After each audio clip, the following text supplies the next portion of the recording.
everyone, and welcome to our healthy living segment with Denise Stegall. Hello, Denise. Hey, Jean, how you doing today? I am good. Good. How are you? Pretty good. Life is good. Denise is our longevity specialist, and this month we're talking about the importance of self-care and reaching your personal goals. So, Denise, tell us about that. Why does it make a difference? So it is so important that we look at self-care from a different perspective, because self-care can truly be the change that we need to help us reach our personal goals. And of course, we've got personal goals, we've got professional goals, but today I'd like to really focus more on those personal goals. And if you think of it like a building, like when you're building a skyscraper or even just building a house, you need to have a strong foundation. When we built our house, when they put the footings in, the house looked huge because the footings needed to be a certain way to be able to hold the house, for it to be able to stand tall and not fall over. And so essentially achieving your personal goals kind of requires that same type of foundation. And I think of that foundation as self-care. Hmm. So that being said, what does that actually mean? Um, that foundation is simple. It's things that we talk about all the time: prioritizing your sleep, nourishing your body with whole foods that actually, support your body. And then doing activities that actually recharge our body, mind, and spirit. And these are things that helps us to really perform at our best when we're looking at personal goals, whether it's a weight loss goal or maybe you want to run a half a marathon or a marathon. Like those are the type of personal goals that that I'm really thinking about. And it also helps us when it gets tough, because whatever the personal goal that you're reaching, maybe something that I started recently, or started back on recently, is a program that I started a couple of years ago that I never got to finish. Well, I have a good foundation now, and truly, when I first started, I don't think that I did. Didn't have enough of that foundation. So now I can start that program again, and when things get tough, when it gets difficult, I actually have a greater sense of clarity why I'm doing it, why it's important, and resilience. So now that I can see this in a different light, because I am taking much better care of myself, specifically when it comes to sleep, than when I initially started the. That makes sense because I didn't really think about it, but it does make sense because when I started, after this hip surgery event, and I'm week 7, and what I'm doing now in my mind, it is actually that foundation thought process. But I didn't even consider that because I needed something to build on so that I can do other things when it's time to just, oh, I'd like to go for a hike and not have to go, well, can't go for a hike because I need to recondition. So that is really very true. Yes. And like in your situation, you had something happened that you had to recreate this foundation. But for so many people, there's no event that has, Mhm. that causes them to go, oh, I need to do this. Um, Except at some point, burnout. That's usually when somebody goes, you know what, I need to reestablish, kind of, whether it's reestablishing boundaries or reestablishing what that self-care means to them. That's usually when most people go, you know what, I need to make changes. And it really is self-care, our lack of self-care leads to burnout, personally, professionally, in relationships, and completely can derail any progress you make Mm. in those in the different strides to get where you want to go. So, what are some of the tips that you have for creating that foundation or creating that or recognize? Well, first of all, let me ask the question differently. So, what are some of the areas where you recognize that you really do need to have a better self-care process? And then, what are the tips for creating that foundation? Sure. One of the things that I when I'm working with people that we notice, and they eventually notice as we're talking, as we're working together, it's that they're constantly pushing, pushing, pushing, pushing, pushing, and not actually taking that time to rest, recharge, recuperate. And that takes a toll mentally and physically. And again, that's kind of where motivation seems to wane, and our desire for reaching those goals really can wane and kind of leave us in a place where we're kind of going, now what? So when you realize that you're always pushing, constantly going, and I'm an overachiever in lots of things. Overachiever, that's my mother's word. If I want to do something, I go 110%. Well, some days going 110% is fine, but doing it 110% every day, every week, every month, there is, body breaks down emotionally, and mentally. There's just not enough capacity. So when you feel exhausted, that is really a time, hopefully before you get exhausted, but when you get to that point, that's a time to step back and go, ooh, you know what? I really need to make some change. In the interim, for people who are going, oh yeah, I do tend to, burn the candle at both ends. This is a time right now to recognize that and to start prioritizing your sleep, your relaxation. Sleep and relaxation don't necessarily mean the same thing. And so for me, that's number one. Once you notice that, it's what is, then looking at your schedule. Why are you pushing so hard? Is there a deadline? Is it a set deadline, or is it something you can, slowly move? Obviously with goals, we want them to be timely, but we also have control of the timeline, right? Realistic. Absolutely. I think with sustaining or creating a pace. So once you realize that, that you're pushing too much, or you're doing that 110%, it's really important to step back and really figure out what is a sustainable pace to reach that. Again, this works with that timely, reasonable time frame to accomplish a goal. And sometimes, honestly, you just need to take a break. Like I did with this course, it was intense. I had just finished a different course, and I just could not get my brain really around it. And so that was important. Sometimes you do just need to take a break, whether it's 15 minutes, a week, in my case, a couple of years. I knew it was something that I would get back to, but it also, this is really important, it wasn't a priority. And so that's another piece of this self-care, is what are the things that are actually a priority in reaching those goals? Because sometimes we set a goal, we're like, it's a laudable goal. But if it's really not that important, urgent, then it's okay to step back.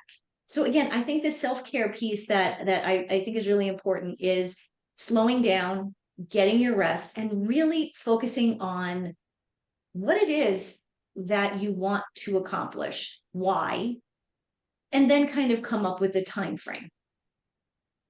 I like that. So some of the points that you've mentioned that for me, I don't know that self-care is such an overused word or term, right? And so self-care can be, well, you haven't mentioned one thing I expected you to mention that you always mention is eat real foods. Absolutely. But that is part of the self-care that should be obvious without having to identify or define.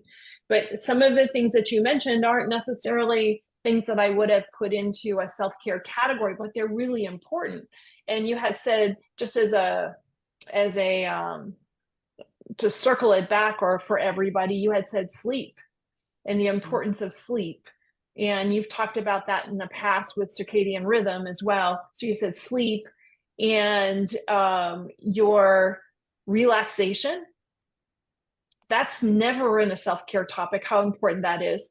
and managing your schedule management, and looking at your deadlines and prioritizing your goals and your activities, and making sure that they're realistic and sustainable.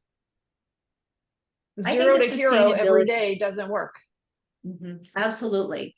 And you make a point, you're a hero of your own story, right? In your own life. Yeah. So, but the hero, you know what, the hero sometimes takes breaks too. He needs to eat, he needs to sleep, or she needs to eat, she needs to sleep. And if you're watching, a heroic TV program, guess what? What happens between like episodes? They relax, or they take their breaks. I don't know. I've got superheroes in my head all of a sudden. Well, thanks, Denise. These are super great tips, but also easy to wrap your head around and easy to implement. So I appreciate that. Thank you. Thank you so much. Hello, everyone. This is Jean Gallagher, Discover Rising Tides, and I want to just take a moment to talk about my friend, Denise Stegall. I am honored to call her as a friend, and I'm so grateful that she gives us her insight during our shows, each show, and talks about healthy living, eating real food. You hear Denise say, eat real food a lot. Well, she means it, and she knows what she's talking about. She is an amazing healthy living coach, curator at Living Healthy List. And if you ever have any questions about what is real food, why does it matter, how does that apply to me, how do I change, what do I need to do, how do I even create a healthy living shopping list, make sure that you call her. She is your healthy living coach, and you can find her at healthylivinglist.com. Hello, Denise. Hey, Jean. It's a beautiful day. Hey, it is. As we dive deeper into this month's topic, we're still talking about the importance of self-care and reaching your personal goals. But also, you're going to take it a step deeper and talk about setting and achieving those personal goals. Yes, we all have goals that we want to reach. And self-care is such a big piece of that, as we talked about in our last segment. But I also think, and we touched on this like very, very quickly, about having a plan. I love to use this concept that I came up with a couple of years ago called the 3 Ps: plan, prioritize, and prepare. And it's so important because it really is a 3-step system. And what happens more often than not, people say, they set a goal, this is the goal that I want to achieve, but they don't write it down. This is in their head, or they say it out loud, but they don't write it down, and they don't have a lot of, like, there's not a lot of meat behind it. It's, I have this goal. How are you going to reach it? What are you going to do in order to reach it? What are you going to do when you come up with, obstacles? So the planning phase of reaching personal goals, and it doesn't have to be, big, elaborate plan, but there has to be some steps. There has to be some thought behind it. So number 1, what is your plan, or what is your goal? What do you want? Why do you want it? And then I think it's really important to kind of write down a few actionable steps. I want to lose 20 pounds. What's the first thing you need to do? You need to go to the supermarket and, buy healthy, nutritious whole foods. I need to go through my pantry. I have to revise this one for a second. The first thing that you need to do is to call Denise. Yes. First thing you do is call Denise. I love it. Thanks, Steve. And then you go grocery shopping. And then we go grocery shopping. We could do that together. We could do that online. But again, it's so important to have these ideas, these actionable steps, because without them, we're just kind of going. It's like, if you don't have a plan, kind of like if you have a car and you have a map, that's great. But if you don't know where you're going, doesn't matter. The plan is what makes the map important. So again, with the plan, whatever the plan is, whatever those steps are, and they'll be different for each goal you're trying to set. Additionally, with this, and this piece is why I think this is really important, is to set this plan, is nothing is perfect in this world, right? You're going to come up against some kind of obstacle. If it's a weight loss goal, there's going to be a wedding or a party or whatever. And you have to, manage that. So what do you do? Do you just show up at the party and go, well, shoot, there's all this stuff that none of it, it's all fried and it really doesn't fit with what I'm trying to do with my goals. If you had a plan, if you thought about it ahead of time, you wouldn't be uncomfortable. You would go into that event thinking, I got this. Maybe I had an apple before, so I've got, I'm full, I've got fiber and all those yummy things that, in my tummy. And so the fried food's not going to knock my socks off like it might if I was starving. So obstacles, understanding what they may be, and just identifying, okay, so this could be a roadblock, this could be an obstacle. What are we going to do? What's the proactive plan to overcome that, sidestep it, whatever it may be? And that actually increases, one, your adaptability. We have to be adaptable in this world. We don't want to be so rigid, which is why I do not believe in diets, because they're so rigid and restrictive that there's no adaptability there. If you're following a, completely, say, vegan diet, and for whatever reason, if you love it or because somebody told you should, and then you go to a steakhouse, it's kind of hard, yes, you can find stuff at the steakhouse to eat, but you're not going to really enjoy that situation. If it's something that you're just But if you had prepared, if you had set your head in the right spot and you had prepared beforehand and know that wasn't, you're going to that place to meet with people, not to have the dining experience of your life, your head's in the right place. Exactly. And that's where the prioritizing piece comes in. Thank you. Exactly. It's not always about, and I know we talk about food and weight loss and stuff a lot, and longevity. It's what I talk about. It's what I know. But prioritizing in this manner, like if you're going to the steakhouse, exactly. It's about the connection. It's about the people. It's about the experience. Yes, we want to enjoy the foods that we eat, but it doesn't have to be like your, have all be all.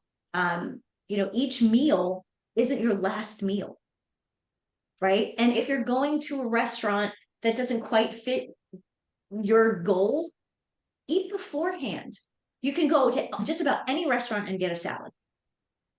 There's something on the menu you can find. So you're not sitting there the only person not eating, right? So prioritizing is so important because it actually helps us focus on those high impact things. And so again, 9 days out of 10, this is what you're doing. The one day we're going to go to that restaurant, So again, those high and you don't have that. Yeah, you don't have that thought of, well, there's nothing here for me, so I have to. Exactly. Instead, you're saying, well, I'm glad I prepared beforehand because it doesn't matter. Right. Exactly. It doesn't matter in that respect. So when we're prioritizing, we can actually determine which steps are the most important to us. And they really do have to align with our values and our priorities.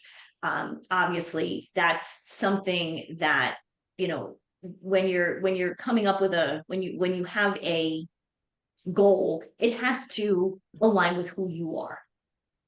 For me, I know my limitations. A goal for me would not be, swimming, an Ironman. Okay, that would not be it. I could do the run part. I could do the bike part. I'm not getting into ocean with sharks. Sorry, I've seen this not happening. So again, that would not be a goal for me. So it does have to align with who you are and what your priorities If we had more time, I'd love to play around with that one a little bit. Well, that'll be another conversation. Never mind. The ocean part. And again, this is something, this is long term. When, I think it's so important to remember that when we're prioritizing our personal goals, this is something that, is long term. It's not one of these things you don't want to have to check the box. Oh, I did that and you're done. most personal goals are things that we reach and then we grow on, we build on. And I think that's an important part of when we prioritize things. Again, it keeps us motivated, it keeps us committed. And again, when it comes to managing your calendar, I love calendar management. When you're prioritized, your events are prioritized or your tasks are prioritized, you're not stressed out because you plot them on your calendar. I love to plot things on the calendar. And you're not overwhelmed because it's there. The task, and maybe you're doing a task a day, maybe you're doing a task a month, or a week. Once it's on the calendar, you've prioritized it. You've prioritized it in your day. You've prioritized it in your heart and in your mind. So and it's not a surprise. Exactly. And it's not, oh shoot, how am I going to fit that in? And so the last step of this is preparing. And people always say to me, well, should you be doing that before? No, you have to have the plan. What is the plan? What is it that you want? Then you need to kind of prioritize, okay, this is more important than this. But then the preparation piece, this is really important. And people forget this all the time. Do you have the necessary skills and knowledge to reach that goal? Do you need to take a class? Do you need some additional education? Do you need a trainer? Do you need to work with a coach? What type of skills do you have, and who do you need, or what do you need help on to help build onto that? Because without that, all the planning and prioritizing in the world goes out the window if you're not prepared to do it, whether physically, mentally, or emotionally. The other piece, two other pieces of the preparation, and I think this part is really important, is building that supportive environment. And this is, again, where, we talk about connection quite a bit throughout our conversations. And this is where the connection can really help. Whether that supportive environment is your best friend, your spouse, joining like a track team or a running team or a pickleball team, whatever it may be.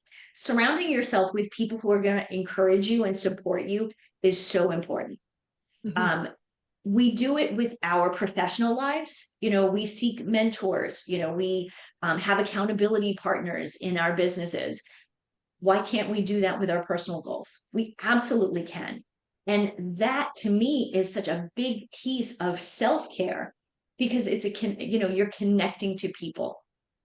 You're looking for support, and that helps you mentally and emotionally.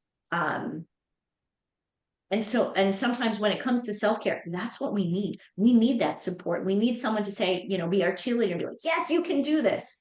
Yeah, that's self-care. Yeah, having that supportive environment. I think that last point is probably the most important of all of them, because creating that community or that team of people or that will help you hold accountable. But what's actually happening is, yes, they're encouraging you, but what happens too that you don't realize is that you're encouraging them. And your success or your consistent application of whatever you're doing is actually going to positively affect them as well as you. So it is a full circle of support. I absolutely agree. And so important. And in this day and age, we spend so much time alone, whether, we're in our offices, we're doing lots of Zoom calls. That type of connection, that type of support is so important and so useful. Always has been, but I think in this day and age, it is so, so important that we seek that out. And I guess the last thing I would just say when it comes to that preparation is to establish those routines and habits. And again, that's kind of where that calendar management comes in. What is the routine? I get up in the morning, I start my workout at 7:30, most mornings. The mornings that I know I have something before 10 a.m., then I move my workout to a different time of the day. So those are things that, one, self-care, absolutely, because you're getting in your workout or your relaxation time, whatever it may be. And then easily after a while, those, routines become habit and things. And they become a non-negotiable because it is what you need. They do. And the beautiful thing, when you have these routines established, these habits established, there's no decision fatigue anymore. To me, that is number one when it comes to self-care. I don't have to be making decisions every minute of every day because I've already planned, I've already prioritized, and I'm prepared for what I'm doing. Life is good. Thank you, Denise. Plan, prioritize, prepare. For self-care.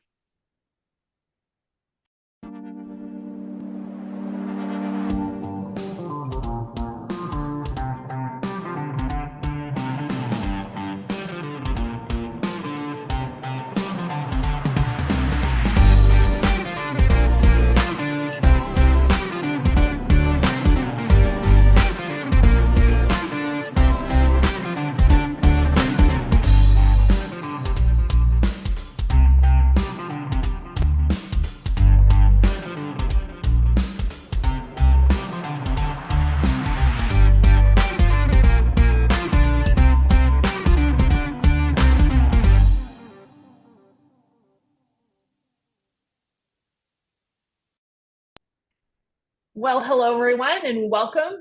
And I'm here with Denise Stegall, our longevity specialist, and we're talking about the importance of self-care and reaching your personal goals. We've talked about setting and achieving your goals, and now we're going to take a deeper dive into the importance of connection and the value of your community and hitting those personal goals. So let's talk about community, because I am a pretty independent person. And I didn't realize how important that community piece was until I started CrossFit in what I call the old person class. And they actually call it the Legends class. It's super cool because the age ranges go between 60 and 94. And if you watch a 94-year-old doing burpees, can I tell you how motivating that is? And you know, when you're in an environment that maybe it's brand new and you don't know what you're doing, having people around that welcome you is everything. So I think this has to be one of the most important pieces of this personal goal piece for me. I agree. You know, community and community is different from everyone. You know, a community could be, you know, your group of friends. It could be, like you're saying, the group at CrossFit. It could be your church or synagogue. It could be your pickleball team, you know, or, you know, your close-knit family and friends. You know, what you consider, you know, community may be a little different, but I think it really is important that we have this group of people who, you know, you have their support, you have their not just their support, but their, you know, their love, and you know, their important, like they know how important being in your life is to them, and it's equally as important that they're in your life. So like they know that, you know, you're each other's BFF, so to speak, you know, in your community. Because without it, we lack a sense of belonging and a sense of security. So if you don't have that, like how do you grow, you know, personally, if you don't feel like you belong anywhere, or if you feel insecure, you know, there is no sense of personal growth. You can do a lot of reading and a lot of things like that, but when I think of personal growth, that's a part of it. But personal growth also means, how do you connect with others? How do you connect with the world? And what is your place amongst all of the, you know, the people in the world? Because we all do have a place. And I think community helps us understand that. And we're so much more separated from each other now than we used to be.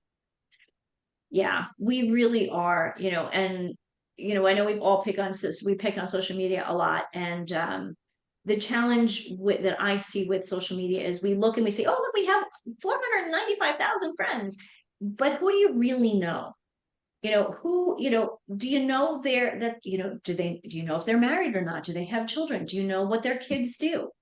You know, do you know what they do other than, you know, what it says on, you know, on their Facebook feed?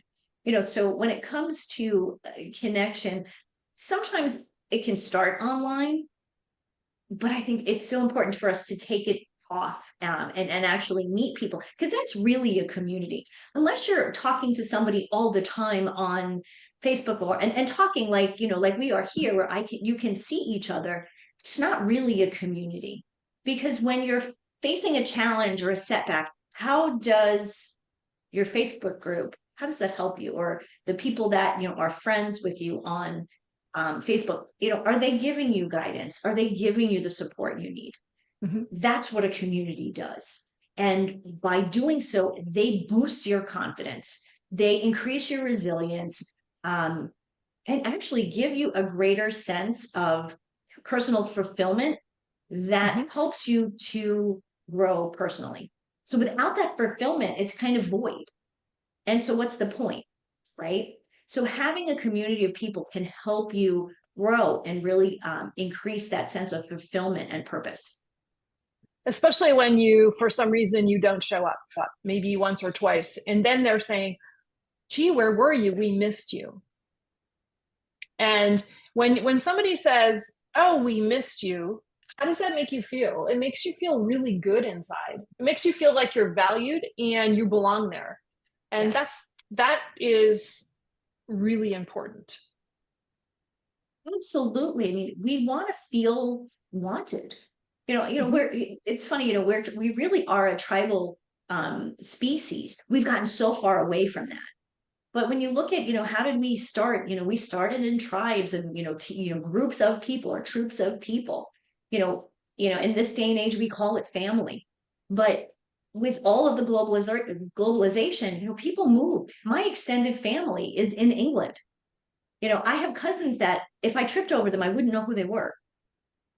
So when it comes to, community, sometimes we need to create that community of people who, yeah, care. And have, yes, you feel great when somebody says, oh, we miss you. But at the same time, there's a little bit of guilt there because you're like, oh, I let somebody down. I don't want to let somebody down because I don't want somebody to let me down. So there's all of a sudden there's this new feeling. I don't want to call it responsibility, but it's part of a connection when you're connecting with people. And it can And help you stay on track for your own personal goals. oh, Because it absolutely, is easy absolutely. if you are all by yourself, and it is easy to not, oh, I'm just going to do part of this, it'll be fine. Yeah. Maybe I'm speaking for myself, I don't know. Oh, it'll be a fine, these damn exercises for this hip, yeah. There are some days I'm like, and then I go to the PT person and I go, well, I don't think I did that one enough. Mhm. I guess it was supposed to be important, but that's just because it's me here in my office or by myself. So having somebody else to hold you accountable or remind you why it's important, maybe Yeah, that's even more than hold you accountable.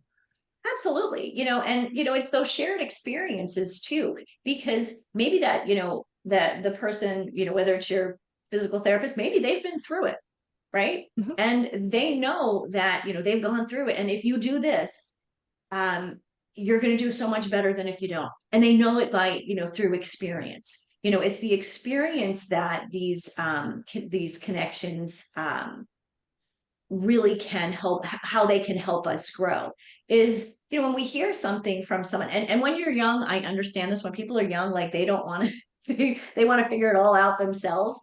But when you get to a certain age and you realize that you can learn from other people's experiences, other people's mistakes, and other people's successes, easier is it to move forward and actually reach your goals because you've heard about the pitfalls. So you learn how to avoid those because the community is saying, okay, we tried this, don't do that. Mhm. Oh, don't eat the, back in the day, oh, don't eat those berries from that bush, those will kill you. Okay, I won't eat those, right? And community is funny. It could, it's usually people with similar interests. It doesn't necessarily mean backgrounds. A lot of communities, we have people from all over, but sometimes it includes people with similar backgrounds, but definitely people that have similar goals, experiences, and values. And common And common interest for that particular thing. hmm A book club, Absolutely. you're all there because you want to read. Right. Exactly. I think an important piece too with community, as people are sharing and they're sharing their experiences, when it's our turn to share, whether it's, I have knowledge to share with you or I need support, you feel validated and seen or heard, because somebody is actually really listening. They're there to help you. They're there to listen. They're there to respond and to help you through. So the one thing a lot of women say when I'm working with them is like, I just don't feel heard, Mm. or I don't feel seen. I go to the doctor and they tell me XYZ, but they're not listening to me. And I understand that. But when they're in my community, whether they're working with me directly or, within my group program, they feel heard because I give them that opportunity. They get the opportunity to speak and to share.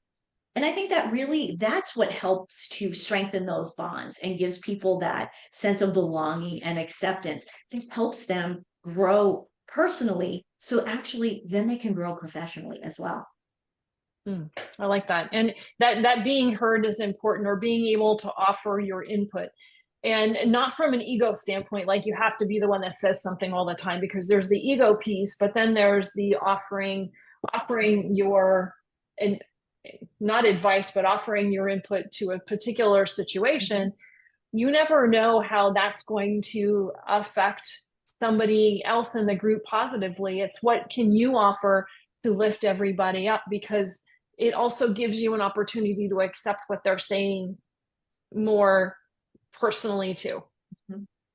Right. And how many times when you're talking to somebody about something, does it feel like it becomes like a brainstorming session and you come up with this new solution that, on your own, maybe you would have come to the conclusion at some point, but together during a brainstorming session or, a conversation with people, you come up with a solution so much easier.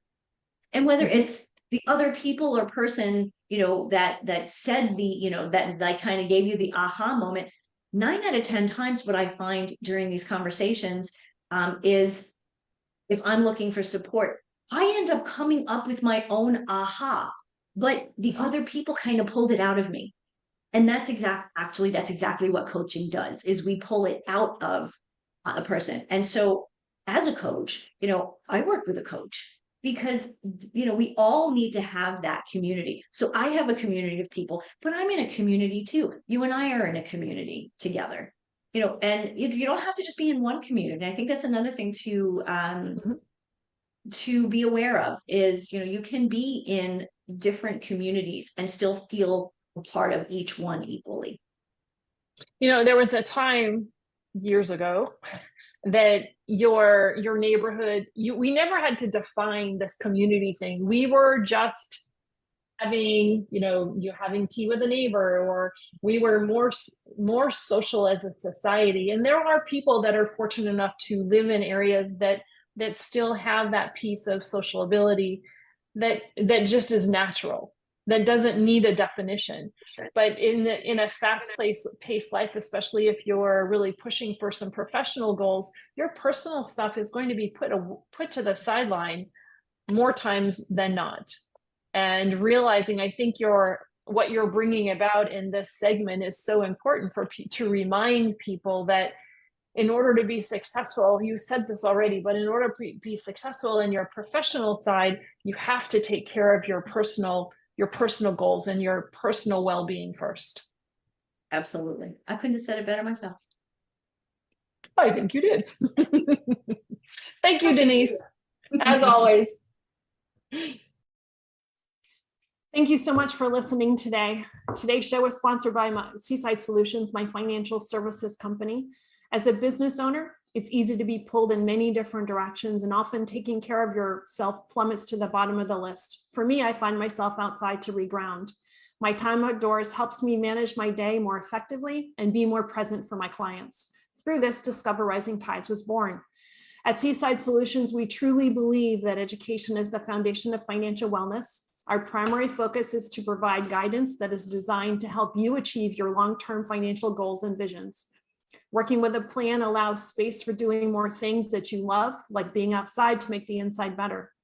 If I can help you create or realign your plan, or if you would like to be added to my weekly newsletter, please let me know. This week's topic was 5 ways to set more achievable goals. Your referral means the big, beautiful world to me. And if I can help, please let me know. And thank you so much for listening, and see you next time. Hey, Denise. Hey, Jean. How are you today? I am fantastic. Thank you for asking. It is a very lovely day. We've got spring has finally sprung out here. I'm staring at these beautiful blooming trees. Fantastic. So, and I've got my that very springy top you look on. very springy. So I'm feeling springy. Fantastic. So Denise is our I always stumble over this, so I don't know why. Denise is our longevity specialist, as I say it more slowly. And we're going to talk about what that really means and the importance of why do we need a longevity specialist, and how does that really apply to our lives, and why is that so important? It's really important because what I have found in my years of coaching and working with mostly women and a few smart men is that when they come to me, there's this short term, this is the goal. This is the goal that I want to reach. And they reach the goal, and then what?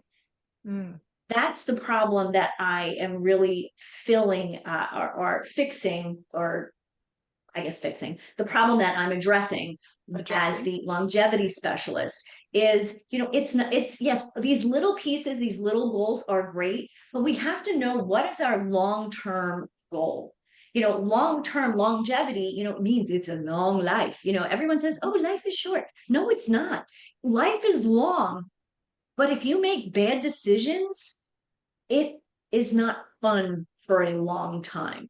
And the question always is, yes, we are living longer, but are we living better longer? And I would say for too many people, the answer is no, they're not. They may be living into their 90s, into their hundreds, but for the last 20, 30 years of their life, they've got all sorts of diseases and bone problems, and just the quality of life is gone. And so for me, I want people to live longer, better, longer, but I want people obviously to feel good today. We have to start today in order to get down the road. So it really is about making those lifelong habit changes, and not thinking of it as that, oh, I need to lose 20 pounds. When you hit 20 pounds, then what? No, then we keep growing. We keep, adding to those habits. And that's my biggest challenge with most diet programs is, and I've done this myself, it's a 6-week program. Well, in 6 weeks, yes, you can change some habits, but then what? There has to be something consistent. And, with, the epidemic of obesity and metabolic syndrome and cardiovascular disease, women are actually getting sicker younger. I mean, there are women in their 40s who are being diagnosed with diseases that women back in the day didn't get diagnosed with, I guess, until they were into their later 60s. So this is definitely a problem when it comes to these epidemics that we have. And so my goal, sorry, go ahead. No, well, one of the things that I noticed is, I go through these periods of, and it's probably seasonally related, right? The weather's good, you're really active. The winter comes, you're not so active. It's cold, it's rainy. There's tons of excuses not to do anything outside or wherever your activity happens to be. And then spring comes and you're reconditioning and you're rebuilding again. And I can't tell you how many times I've attempted to rebuild so that I can be ready to go hike or mountain bike or whatever the activity is. And then when I came into this hip issue, and you realize that you are of a certain age that things like this do need to be replaced. So I go, how the hell did that happen, first of all? But that's a whole nother conversation. But it hit me square in the face because I knew this. But what I really wasn't taking internally was what I do today or right now is going to affect how I'm going to be in the next 20 years. And I can't afford to recondition any longer. Now I have to be committed to how I want to be able to move when I'm 20 or 30 years from now. And what does that, and then that comes into what you're talking about as a longevity specialist, because it is a commitment to myself that I have to create a solid foundation of strength in order to be mobile enough to do what I think I want to be able to do then. Absolutely. And it actually, it also includes, if it's, you have to make the decision for yourself, and working with somebody is important, but truly what it starts with is, we say self-care, but this is actually the mindset, self-care mindset, where self-care kind of like flows into that next thing. And it's that mindset. We have been so conditioned through the years, with negative thoughts, negative mindset. You can't do this, or, oh, it's not such a big deal. I'll do it later. And at some point, you do wake up and realize that later is now. It's all Oh, of a yeah. sudden later. Hello. So it I really am has to not start. 40 anymore. What the heck? I just celebrated the 18th year of the 18th anniversary of my 35th birthday. Congratulations. So again, I'm like, still think I'm 35. I'm Right. not. And like you said, things change. I've been really fortunate to, Mark and I are, we love to exercise, we love to be outside. But I agree, sometimes in the wintertime, it can get hard. So Mhm. what did we do? I have a treadmill, I have an elliptical, I have a bike in my house. Now I know that's excessive for most people. One would suffice. And for the reason is, one, it's mental. When you exercise, you get let off endorphins, you get rid of excess energy and stress. And so that, to me, that's one of the more important reasons to continue to stay active through the year, Mhm. crappy weather and all.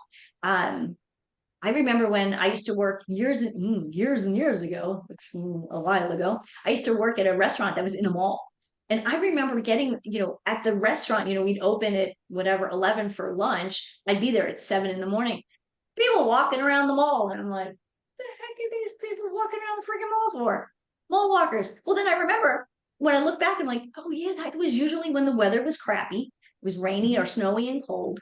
These were the smart people who were actually getting out and going back in and moving. So movement is such a big part of longevity. Mindset is such a big part of longevity. And we are also, we can be so goal oriented that we Mhm. reach a goal and check. But I'll reach this goal and this goal, and they're all over the place. There's no continuity and there's no plan. You can have different goals. I could have a weight loss goal, or I could have how many, I want to learn how to speak. Well, right now I'm learning how to speak French again. I spoke French in high school, but apparently not enough. So I have these different goals, but they're in alignment with what I want to do and who I am, who I want to be in the future. I know I'm going to be in Paris in September, but it's not the only time I'm ever going to be in Paris in my life, I hope. So these are things that, consistently, for the long term, these are goals that actually will continue. There's a reason that I'm doing them. And the reason is I want to live a long life. I want to live healthy, and I want to enjoy the things that I'm doing. I don't know why I keep doing that. It's the longevity piece. And that's okay. Talking with your hands is fine. So one thing that I had to come to terms with is that what motivates you doesn't motivate me. Mhm. But then figuring out, okay, so I've identified what doesn't work, which is easy to do because those become excuses and reasons and excuses or obstacles of why you're not going to do something. But then I had to figure out what was going to work, because I cannot sit inside on an elliptical. It makes me really, really cranky. I Mhm. dread every second of it. So, well, what am I going to do? I have to go outside. So if I'm going to go outside, I have to, what I did was identified, well, if it's this temperature, here are the clothes that I'm going to wear. And if it's this temperature, here's what I'm going to wear. So now I don't have to say, gee, I wonder what I don't have, or it's too Mhm. much work to go outside because I'm going to be cold. Well, no, no, no, no. I've already decided if this is the activity and this is the temperature, this is what I'm going to, it takes away those obstacles. And so now I just have to get them on. And then I have Right. to get Okay. my ass outside. So So, this is funny. This is funny. So what you just said to me goes back to a conversation we had a little bit ago about that planning and prioritizing and and the three preparing. P's. See how it all goes together. Mm-hmm. And it's so true. When you're right, what motivates one person doesn't motivate somebody else. And yes, a lot of that is internal, trying to figure it out, what it is. And that's honestly, sometimes people don't figure it out on their own or have trouble figuring it out on their own. And that's really where I can come in and help people to kind of figure, sometimes it's just asking the question like you asked yourself. What is it that I want to do? What do I enjoy? What do I hate? That's probably something even more important. What do I hate? Mm-hmm. Like I know I have a shoulder issue. I know I can't lift anything over my head that's more than 10 pounds. And even that is pushing it right now. So that changes some of the things I'm going to do. I'm not going to go out now and, try to do something crazy where I'm doing a lot of stuff over my head. I can't. So that changes what I want to do and how I can do things. And yes, and But it it's only changes one body part. It doesn't mean you can't do anything. exactly. It's one body part. I can't do regular push-ups right now, but I can do planks on my elbows. Mm-hmm. So there's definitely, and we're talking exercise, this applies to, how you're eating, how you're sleeping, how you're connecting with others and community. Again, long term, all of these pieces are so important. So one of the concepts that I follow is lifestyle medicine. Now they focus a lot, their focus when it comes to food is plant focused or plant based. I I like the phrase plant-based, it's mostly plants and then, you have everything else, because I don't believe in taking food groups out of your diet unless it's necessary. But the other pieces are so important. And I've mentioned them. It's the sleep, it's the movement, it's connecting, it's finding a sense of purpose. What do you like to do? We ask each other all the time when we go to networking events. So what do you do? Maybe a better question is tell me about you. Who are you? What do you enjoy? Because that changes the question, but it changes our mindset. Well, who are we? Who am Mm-hmm. I? What's important to me? What's important to me today? And what's important to me down the road? So, what changes do I need to make or enhancements do I need to make? Maybe that's a better phrase. We don't need to completely change our whole, we don't need to change who we are to in our core. We're always going to be this person. But habits we can certainly change. Mm-hmm. Habits can come and go, right? So it's again, who are you? What's important to you? What's the long-term goal? Like, how do we want to be? How do we want to feel? And this is a medical thing. How do you feel, function, and survive? And I think that's important because the only one, that's really measurable is whether you're surviving or not. You're either dead or alive, right? But how you feel, it's how you feel. Nobody can tell you how you feel. How is your body functioning? Do you have range of motion? Can you get up and down from the floor? If you have grandkids, can you crawl around the floor with them? A lot of people, even in their 40s, cannot. Mm-hmm. If they can't do that in their 40s, what are they going to be like? What are they going to be able to do in their 60s? Right. And I'll add this last piece only because this just reminded me of a conversation that I had with my niece when she was 13. She doesn't remember her one grandfather ever walking because when she was very, very young, maybe she was 2, he used one of those scooters and he was in his 60s, but he was an obese man. He had diabetes, he had cardiovascular disease, and he kind of just gave up because it was too hard at that point. His joints hurt. He didn't have the energy. And so when a 13-year-old girl says, I'm going to not live like that. Mm. She's already thinking longevity because the grandfather was not. And so I hope to, to talk to people of, of my generation, younger generation, because we need people to start thinking about, their long-term, life down the road. I mean, it's kind of like your finances. When you think about it, if you start saving when you're 20, you got a lot more money than if you start saving when you're 50. So I can't think of myself now that I've just said that. I think of myself, as a longevity specialist, in the same way as, saving money and for the future. You start saving young, you have a lot more money. You start taking care of yourself and having a plan for your lifestyle, you have longevity for your health and wellness in the future. Thank you, Denise. Really Thanks, appreciate Tina. it. And I think it is an important conversation for people to hear over and over again, because that reminder of what we want and what we need and what we expect and what are we willing to do for it. Bingo.